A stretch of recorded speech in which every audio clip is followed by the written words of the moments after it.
আজকে আমরা এমন একটা গল্প নিয়ে কথা বলবো যা হয়তো মানসিক শান্তি খুঁজে পাওয়ার আসল রহস্যটা বাতলে দিতে পারে। চলুন গল্পটার গভীরে যাওয়া যাক। আচ্ছা, কেমন হতো যদি মনের শান্তি খোঁজার গোপন সূত্রটা বাইরে কোথাও না, বরং আমাদের ভেতরেই লুকিয়ে থাকতো? এই প্রশ্নটা দিয়েই কিন্তু আজকের গল্পটা শুরু হচ্ছে। তো গল্পের শুরুতেই পরিচয় হোক মার্কোর সাথে।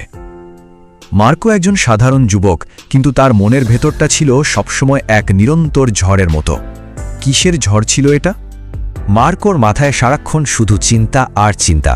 এই অবিরাম চিন্তার ঝড় তাকে এতটাই অস্থির আর ক্লান্ত করে ফেলেছিল যে ঠিকমতো ঘুম হতো না, এমনকি সে হাসতেও যেন ভুলে গিয়েছিল। এই মানসিক ঝড়ের উৎস ছিল মূলত দুটো। একদিকে যা হয়ে গেছে মানে অতীত, তা নিয়ে দুঃখ, আর অন্যদিকে যা হতে পারে মানে ভবিষ্যৎ, তা নিয়ে দুশ্চিন্তা। তার মনটা যেন অতীত আর ভবিষ্যতের একটা গোলকধাঁধায় আটকে গিয়েছিল। কিন্তু মার্কো তো আর এভাবে বসে থাকার পাত্র নয়। সে ঠিক করল এই অবস্থা থেকে বের হতেই হবে, আর তাই একটা সমাধানের খোঁজে এসে বেরিয়ে পড়ল এক নতুন যাত্রায়। সে শুনেছিল পাহাড়ের উপরে এক জ্ঞানী মানুষ থাকেন, যিনি আগে একজন মনোবিজ্ঞানী ছিলেন। ব্যাস, সাহায্যের আশায় মার্কো এক লম্বা ক্লান্তিকর পথ পেরিয়ে অবশেষে পৌঁছালো সেই মানুষটির শান্ত নিরিবিলি বাড়িতে। সেখানে গিয়ে সে খুব কাতরভাবে বলল, দাদু, আমার মনটা ভীষণ চঞ্চল, আমি কিছুতেই চিন্তা থামাতে পারছি না, আপনি কি আমায় সাহায্য করতে পারেন? তার কথায় যেন একই সাথে হতাশা আর একটুখানি আশা মিশেছিল।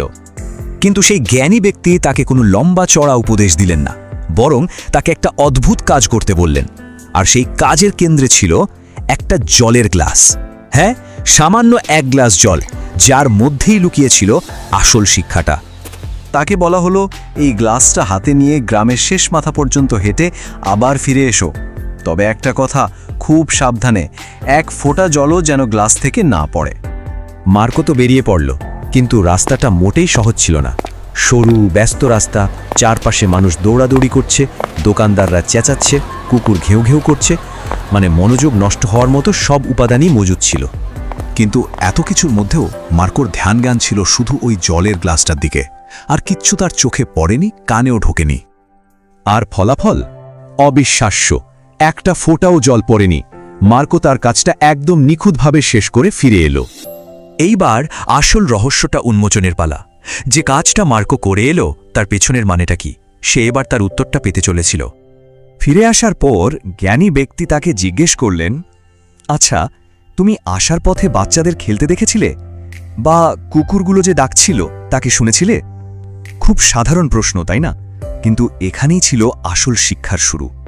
মার্কো খুব সততার সাথে জবাব দিল, না তো, আমি তো কিছুই দেখিনি বা শুনিনি, আমার সব মনোযোগ তো ছিল গ্লাসটার ওপরে।